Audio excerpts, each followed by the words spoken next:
Bem-vindos ao Papo Sinjap, o podcast que traz as vozes e histórias dos trabalhadores da Justiça do Estado. Antigamente era a GLS, aí hoje são tantas palavrinhas que... né? Então, se a gente for olhar um pouquinho lá atrás do sindicato. Maria Rosane Malafaia da Graça, macapaense da Gema, tá? Formada em Direito na Unifap e tem pós-graduação, gente. Ela é neta de juiz na comarca de Breves, na Ilha do Marajó. Ingressou no Tribunal de Justiça no dia 28 de maio de 2009 e foi diretamente para a comarca do Laranjal do Jari, depois veio para a primeira vara criminal de Santana, passou pouco tempo lá, e depois veio para o Juizado Especial, Norte. Depois foi para a Secretaria Única do Interior e hoje atua como analista judiciária no Juizado da Infância, Atos Infracionais. Tá? Antes, passou no concurso do IPEAP, tá? Do Governo do Estado do Amapá, hoje Amprev, passou também no concurso do Ministério Público, olha lá, da Polícia Civil e mais Tribunal de Justiça. Optou em ficar no Tribunal de Justiça. A nossa amiga, ela vai contar toda uma história de vida e advogou por vários anos, tá? Rosane Malafaia, prazer você estar aqui no Papo Sinjap. A gente gostaria que você falasse da sua vida profissional, da sua vida de ativista que você também você tem a sua religiosidade, você também faz parte do nosso sindicato, retornando à Casa do Bom Pai, você já foi diretora lá atrás e hoje faz parte da diretoria do triênio 2004-2006, e a gente gostaria de ouvir. Então, meu boa tarde aos telespectadores e ouvintes desse programa, desse espaço Sinjap, que desde já está de parabéns por escancarar suas portas para trabalhadores, para servidores, vir aqui, falar um pouco de si, falar um pouco do que pensa, do que faz. Então, isso aqui já é um consolo e uma forma também da gente propagar a necessidade da gente difundir a questão do sindicato como uma mola mestra, como um propulsor de ideias, né? E como assim um acervo necessário para as conquistas do trabalhador. Eu sempre digo assim, Alfaia, que a nossa Constituição Federal, ela lá no seu artigo 1º, ela fala de uma democracia representativa. Exatamente. E quando ela vem falar dessa democracia representativa, então nós temos que ter em mente que dentro do tabuleiro político, em relação aos entes políticos que nós temos, a União, os estados e os municípios, cada um com seu acervo de representatividade. E aqui, dentro da sociedade, nós temos, assim, como palco de representatividade das ações de trabalhadores, de servidores públicos, nós temos os sindicatos. Então, os sindicatos, eles são instrumentos de utilidade pública da democracia e são viés necessários para, assim, a gente confrontar abusos, para a gente também lutar por melhorias, porque lutar é preciso, sempre foi preciso, já diria Tomé de Souza, né? E a gente está nesse leme aí, pilotando esse barco, lutando contra opressões, lutando contra a falta de recursos, mas ainda assim de uma forma muito corajosa, de uma forma responsável e com conhecimento, lutando e brigando pela nossa melhoria. O objetivo, gente, desse Papo Sem JAP é justamente isso, é mostrar o mosaico que existe dentro do nosso judiciário, os nossos servidores. Eu sempre digo, nós somos servidores, mas nós somos cidadãos, nós somos pai de família, nós temos nossa religiosidade, nós temos a nossa cultura, nós temos os nossos desejos políticos. Então, a gente está trazendo as pessoas para ouvir, para mostrar que o sindicato é tudo isso aqui. E o sindicato representa o servidor do judiciário perante a gestão. Nós precisamos estarmos unidos para galgar a nossa valorização e a nossa qualidade de trabalho, de vida. É isso, Malafaia? Com certeza. É bom lembrar, é sempre bom lembrar que nós temos ainda leis e que essas leis, elas ainda estão para proteger mais o Estado do que propriamente o indivíduo. Embora a Constituição Federal, no seu artigo 5º, que é a Constituição Cidadã, ela tenha lá os direitos e garantias do trabalhador. Dentre eles, teve o direito à greve. Mas até hoje esse direito à greve ele não foi regulamentado. Então, hoje, nós temos que ter um campo de luta muito mais avançado, muito mais persuasivo para nós, assim, angariarmos vontade, angariarmos direitos e angariarmos forças para a gente conseguir dar os nossos passos enquanto sindicato. E ainda assim, muitas das vezes, a gente luta também contra a má vontade daqueles que não entenderam ainda como funciona o sistema, né? E ali eles se omitem, se escondem, ou por medo, ou por ignorância, ou por temeridade mesmo de ter que lutar contra o patrão. Mas lutar é preciso, Faia. Com certeza. Lutar é preciso sindicalizar. Malafaia, você entrou em maio de 2009, né? Você foi para o Laranjal do Jari e você teve o início da sua experiência no judiciário, porque você já estava há anos advogando, já sabia dos direitos e de toda a questão jurídica. Lá no Laranjal do Jari, você passou quanto tempo e foi um grande aprendizado para você também lá? Então, sempre é um aprendizado, né? Quando eu fui trabalhar no Laranjal do Jari, eu só tinha a minha militância de advogada, né? E então, quando eu cheguei lá no Laranjal do Jari, eu fui chamada para trabalhar no juizado de Laranjal do Jari, que lá era um juizado que era tanto para causas cíveis quanto para causas criminais. E o que se fazia lá? Lá, quando foi organizado o juizado, não se tinha um local para se fazer as atermações. Então, me nomearam, né? O diretor do fórum me nomeou para que eu fizesse as atermações. E o que se faria assim? O que faz um atermador? O atermador é aquele que ele vai fazer o atendimento direto com o público.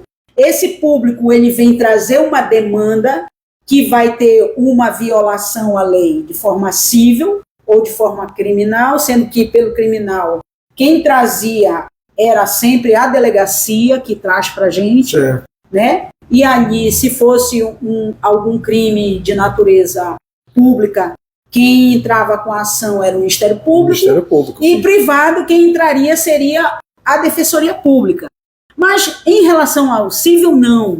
Em relação ao civil, o cidadão ele ia diretamente no fórum, ele procurava o fórum, e aí ele ia fazer a narrativa do que acontecia com ele.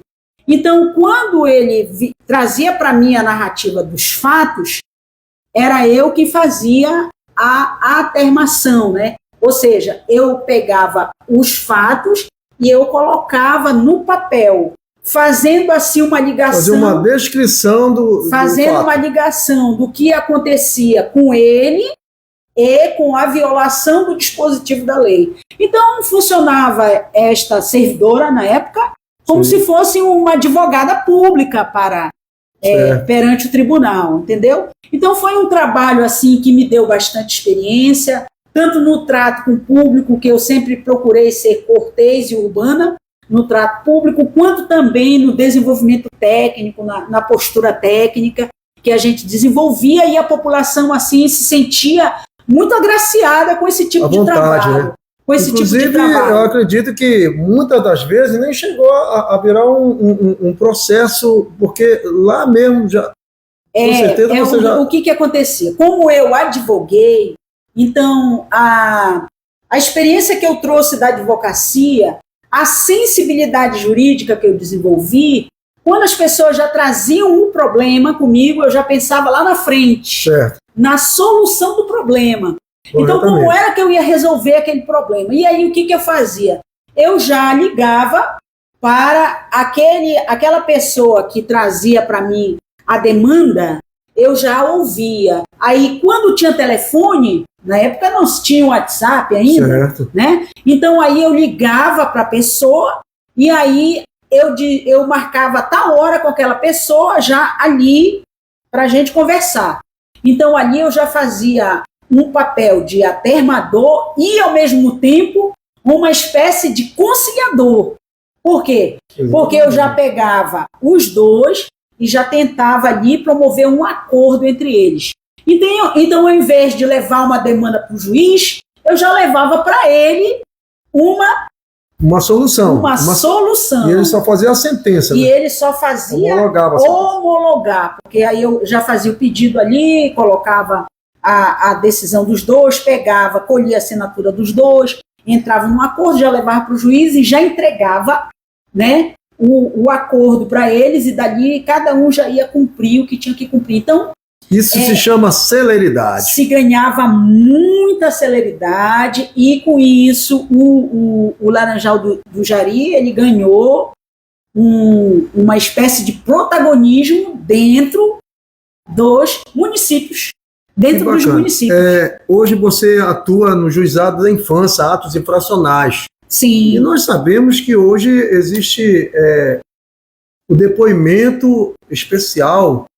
Fale um pouquinho como é que surgiu digamos, esse tipo de trabalho que vem proteger um pouquinho o trabalho do ato infracional. Então, eu cheguei lá no Juizado da Infância, atos infracionais, em 2023. Cheguei lá, em 2022. Cheguei lá dia 6 de maio de 2022. E cheguei como um náufrago, né? Por quê? Porque eu não tinha nenhuma experiência em relação a processo envolvendo crianças, menores, Sim. Até porque é um processo que ele tem uma natureza e um rito especial, que é regido e regulamentado pela Lei 8.069, de 90, né? Ele está em segredo de justiça também, né? Então, perante o Tucujures, ele sempre está em segredo de justiça, porque tudo que envolve causa de menores já se subentende Sim. que é segredo de justiça. Então, eu fui aprendendo aos poucos a matéria, fui manejando aos poucos. Inclusive, Faia, eu cheguei, devido a eu ter uma pós-graduação em mediação e conciliação... Aliás, você tem não só uma, foram 3 pós-graduação. Olha aí. Então, devido a eu ter uma pós-graduação em mediação e conciliação, que foi com a sensibilidade do Dr. Marconi, que lá, inclusive, no Juizado Norte, como eu atuei na termação lá no Jari, protagonizando também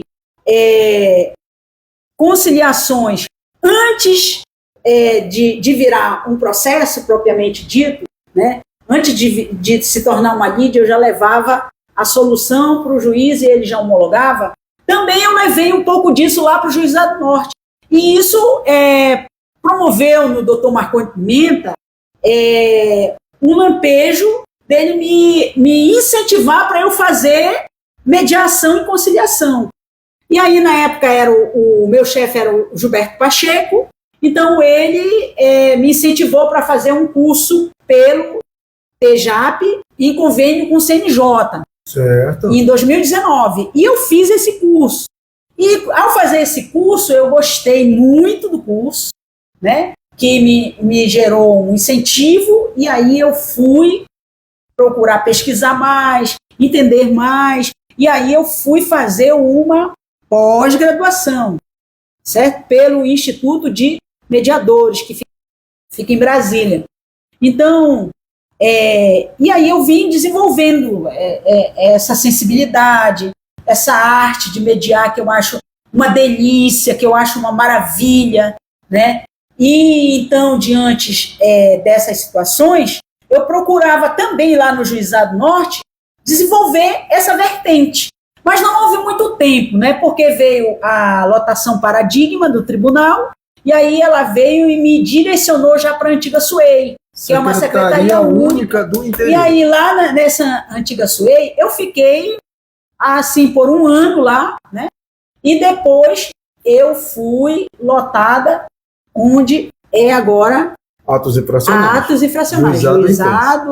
Juizado da Infância e Juventude e Atos Infracionais, que eu trabalho com a doutora Gelsinete, trabalho também com a minha chefa Cris. Cris, um beijão para tu, né? Que foi a pessoa. A doutora Gelsinete. E aquele abraço para a doutora Gelsinete, que foram pessoas na minha vida importantíssimas, que hoje tudo o que eu sei e o que eu domino dentro da área da infância e adolescência eu devo a essas criaturas maravilhosas. Aproveitando o momento, gente, o Atos Infracionais, eu trabalhei lá por 10 anos. E, assim, é uma família. Tem a Cidilene, tem a Cáutia Mireia, tem o Manrique, o Aldim, tem o Eude Luiz.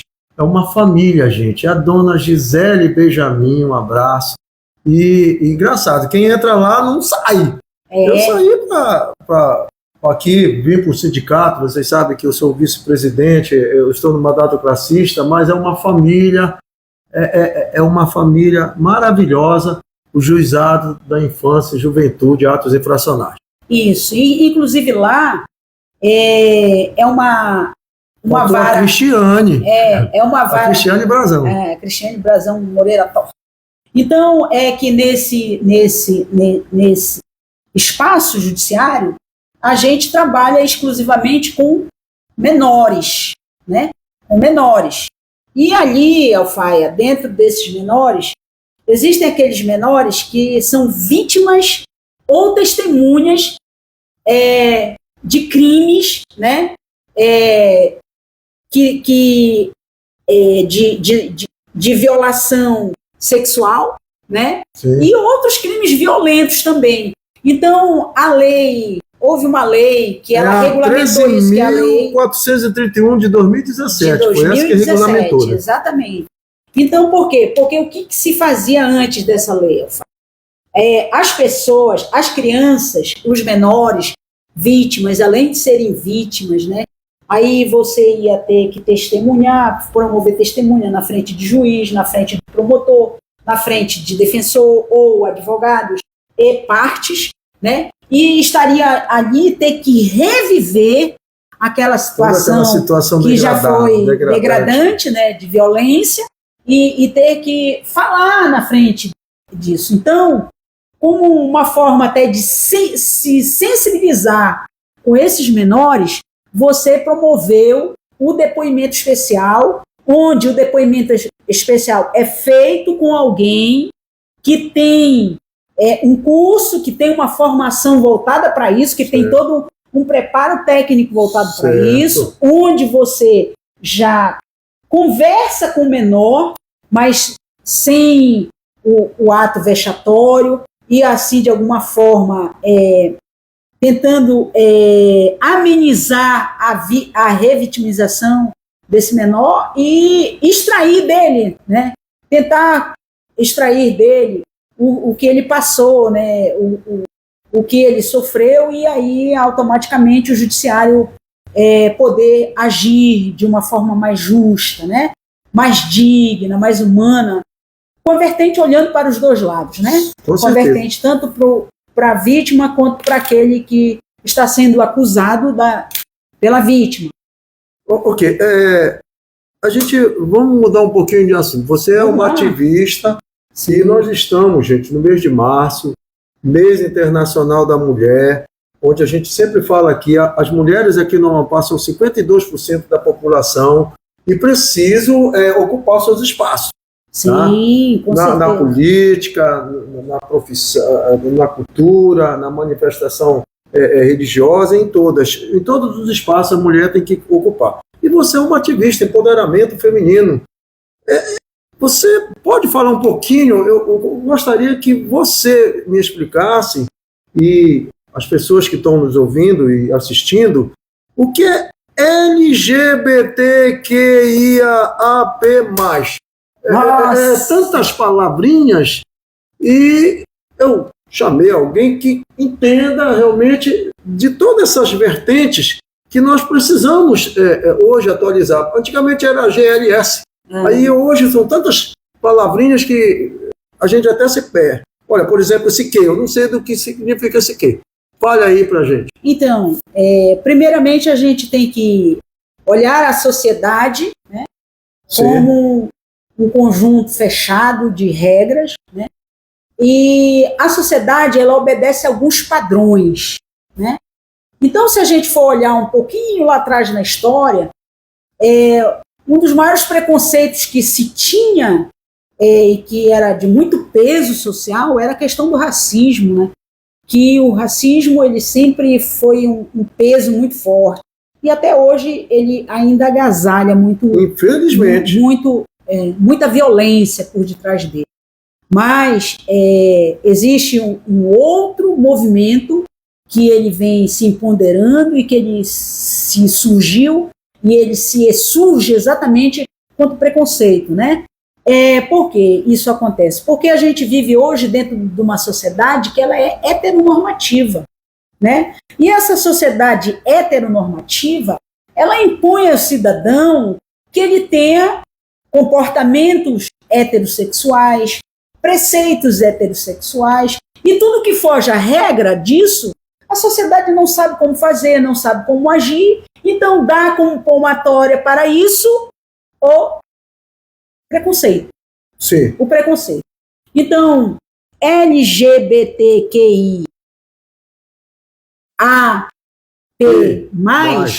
ela é exatamente uma forma de você, ou letras que você tem, para você expressar a diversidade, o comportamento sexual humano, que você não é obrigado a ter um único comportamento sexual numa sociedade que ela é heterogênea, você ter apenas o atendimento biológico, que era como tido antigamente, né, que é o macho e a fêmea, um macho para a fêmea e a fêmea para o macho. Então, nós, enquanto seres humanos, nós temos uma expressão afetiva que ela é muito maior do que isso, que ela vai muito além disso. Então, aí você vem, através dessas siglas, que significa lésbicas, gays, né? Que significa bissexuais, que significam transexuais, que significa queer, que significa intersexuais, que significa assexuados, e o protagonismo de Paulo Gustavo, que trouxe no seu bojo do casamento dele com o companheiro dele, a questão da adoção e de uma nova forma de você ter e adquirir uma família. Inclusive existe uma lei, Paulo Gustavo, né? Sim. Ele era o filho da dona Hermínia, que a gente vê todos os domingos aí no Luciano Huck, né? E tinha, minha mãe é o quê? Uma peça, né? Minha mãe é uma peça. Exatamente, ele ficou famoso por isso e hoje é homenageado. E esse quê? Então, vem de queer, né? E o que seria o queer? Exatamente. Queer seria um guarda-chuva, né? Seria aquela pessoa que ela não suporta conviver com os padrões heterossexuais. Ah, tá. Entende? Então, ela se confronta com ele. E ela adota, abraça qualquer outra forma de expressar a sua sexualidade. É bom lembrar que nós temos a nossa forma de expressar o afeto de diversas formas, e isso não pode ser encarcerado, né? Isso não pode viver dentro de uma prisão. O ser humano é livre, e o amor é um ato livre, certo? Então, Com dentro certeza. dessa expressividade que esse movimento, ele luta para que ele tenha o respeito social, clama pelo respeito social, né? E, logicamente, que isso, as letras, as diversidades que tem disso, é porque uma só não é suficiente para expressar as nossas diversidades, as nossas diferenças, né? E então é preciso mais que um alfabeto, porque esse mais aí, ele representa muito mais do que aquilo que a gente não consegue captar e imaginar ainda. Rosane Malafaia, eu nasci, me criei lá no Laguinho. Em 1969, quando eu comecei a entender as coisas, eu via que no Laguinho existia duas religiosidades. Uma era a Capela de São Benedito, que depois virou igreja, que os afrodescendentes levaram para lá e a igreja reconheceu a igreja de São Benedito. E a outra era o Centro Espírita Irmã Caritas. E hoje você coordena lá esse centro. Fale um pouquinho sobre o espiritismo, que é uma religião e que você pratica. Sim, claro que sim. Primeiramente, eu sou espírita desde os 17 anos de idade. Certo. Né? E eu me tornei espírita através de um trabalho que eu tive um professor de geografia, que foi o professor Valente, que pediu para a gente pesquisar e apresentar um trabalho sobre a diversidade religiosa no Amapá. Certo. E eu capitaneei isso dentro do meu grupo. Interessante. Então, e aí, o que foi que eu fiz? Eu fui pesquisar um pouco de cada religião que existia aqui no estado, e teve a religião espírita que, desde então, ela me chamou muita atenção, porque até dos meus 15 até os 17 anos, eu vivi uma fase ateia da minha vida, né? Então, através do espiritismo, ele me deu um repaginamento religioso. Por quê? Sim. Porque ele veio trazer para mim a junção do que seria filosofia, ciência e religião. E através do espiritismo, ele consegue trazer para a gente um evangelho redivivo, um evangelho repaginado, um evangelho cuja a principal fonte dele é a moral, é a ética, e traz como base de fundo para a nossa melhora, para o nosso crescimento, a caridade e a crença em Deus e no plano espiritual. Allan Kardec como se diz, o que originou o espiritismo, é isso? Allan Kardec foi um codificador dentro do espiritismo. Ele sempre diz isso. O espiritismo, ele é uma junção, ele é um concurso que ele surgiu entre a espiritualidade e os homens, através da mediunidade de muitos, né? Então, fazia perguntas aos espíritos e o espírito de verdade respondia. Espírito de verdade são aqueles espíritos de escola que eles não admitem brincadeira, não admitem vulgaridade dentro do movimento, e eles trouxeram para nós muitos esclarecimentos sobre o plano espiritual, inclusive sobre a reencarnação como chave e explicação para muitos problemas humanos e terrenos, inclusive a chave que a gente tem para a cura de muitas doenças e para a aceitação de muitas doenças. Inclusive, mundialmente, nós tínhamos um brasileiro que foi autor de dezenas, eu acho que centenas de livros, que era muito famoso, né? Que era o Francisco Xavier. É isso? Sim, foi um excelente propagador e ele trouxe para o espiritismo a junção de teoria e prática. Porque Sim. Ele fala que quando nós conseguimos nos aproximar do nosso discurso, da nossa prática, nós estamos sendo verdadeiros. Perfeitamente. Verdadeiros cristãos, seguidores de Jesus. Então, Chico Xavier foi um apóstolo vivo entre nós, que só fez o bem na terra, e um grande espírito que passou por aqui e deixou sua mensagem. Inclusive, eu sempre falo aqui, acho que vocês já ouviram, gente, que eu gravei e passo para todo mundo. Francisco Xavier diz o seguinte, que na vida tudo passa, menos Deus. A gente passa por perrengue, passa por alegria, passa por situações que a gente nunca espera na nossa vida, mas Deus não passa na nossa vida. Com certeza. Era isso, né? Então, o Espiritismo ele traz como grande lição para mim exatamente isso, que a dor ela tem um caráter pedagógico nas nossas vidas, Sim. porque ela é o aguilhão propulsor do progresso. Sem dor não existiria uma lâmpada dessa, não existiria uma casa onde a gente abriga aqui um sindicato, não existia uma televisão hoje onde a gente propaga notícias e muitas coisas mais, né? Então, é pela dor que a gente progride e através da dor nós iremos continuar existindo e melhorando a cada dia mais. Gente, ela falou em sindicato. Eu tenho uma novidade para vocês aqui, tá? A nossa presidente colocou nas redes sociais a partir de hoje, tá?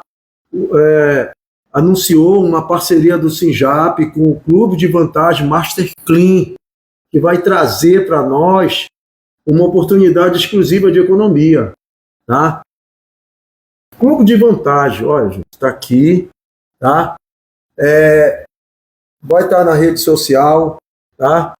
E anunciar para vocês, gente, que o sindicato está patrocinando uma corrida, vai ser a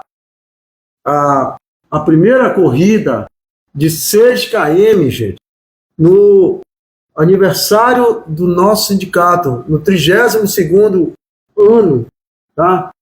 De criação do nosso sindicato. E falar em sindicato, minha amiga, você já fez parte de várias diretorias, e o que fez você retornar à diretoria do sindicato? Primeiramente, eu falo as afinidades políticas, né? Eu sempre ressalto isso. O fato de eu ter me afastado também se deu pelo caráter afinidade política. Então, hoje, eu estou aqui militando do lado de pessoas como você, do lado de pessoas como a presidente Eutália, que vem fazendo um excelente mandato pelo sindicato. Estamos aí em busca de novos projetos, de novas conquistas, incluindo servidor, inclusive na pauta do caráter saúde mental, saúde física, né? Dando todo um aparato necessário para esse servidor, para ele ter a garantia de um sindicato forte, né? E de um sindicato que o defenda, que o represente. Então, esse sindicato, ele pulsa em mim, ele está em mim, né? E aí, aqueles que também pulsam nessa mesma frequência comigo, eles me arrastam, eles me atraem para o lado deles. Então, por isso, eu estou aqui nesse novo Sinjap, nessa nova era, também ajudando, empurrando para novas lutas, novos progressos que a gente precisa galgar na categoria.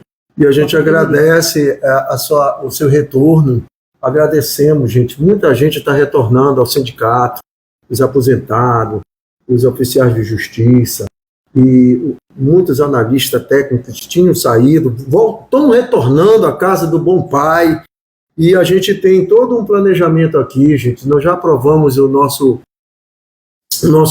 nossa pauta de reivindicação através de uma assembleia, já fizemos nossa programação. Falar em programação, gente, está vindo aí o 1º de maio, e tem grande novidade a vocês, servidores, serventuário, como a gente costuma chamar. E só reiterando, gente, o Clube de Vantagem tem vários, como se diz, parceiros aqui, são mais de 10 mil estabelecimentos em todo o Brasil, gente.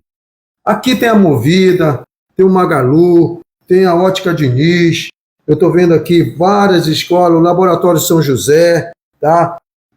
Enfim, gente, entre no site, entre lá para se cadastrar, tá? Tá tudo lá, é só clicar, tá aqui aparecendo, olha, tá aqui, olha, tá? Você pode ter acesso a todos esses parceiros aí em todo o Brasil, inclusive aqui, ó, tá aqui, tá? Baixa o app e você vai ter, todos os sindicalizados vão ter esse acesso aí, tá? O código, tudo, e você vai ter desconto de até 30% em várias lojas comerciais que existente aqui no estado do Amapá. Malafaia, brigadão, mano, pela amizade que você tem comigo, obrigado por você ter retornado e mostrar esse seu lado realmente de profissionalismo e também de conhecimento no direito jurídico. Essa sua vida, você é mais uma diversidade quando você fala em espiritismo aqui.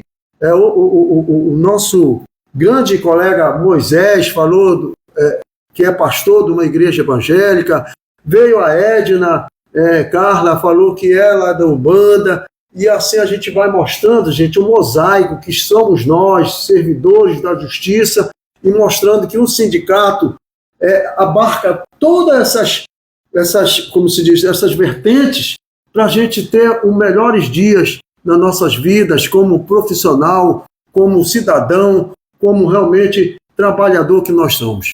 Suas considerações finais.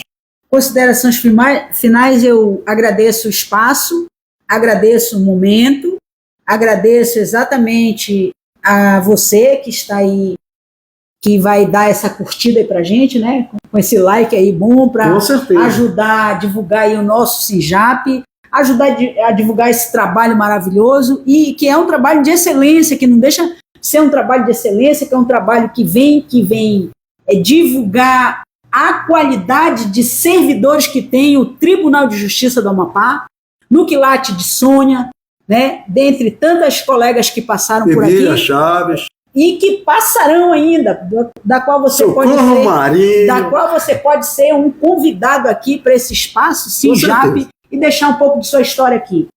Abraço, obrigada mais uma vez. Show. E agradecer a sua paciência por ter nos ouvido. Até a próxima, Papo SINJAP. Chegamos ao fim do nosso Papo SINJAP.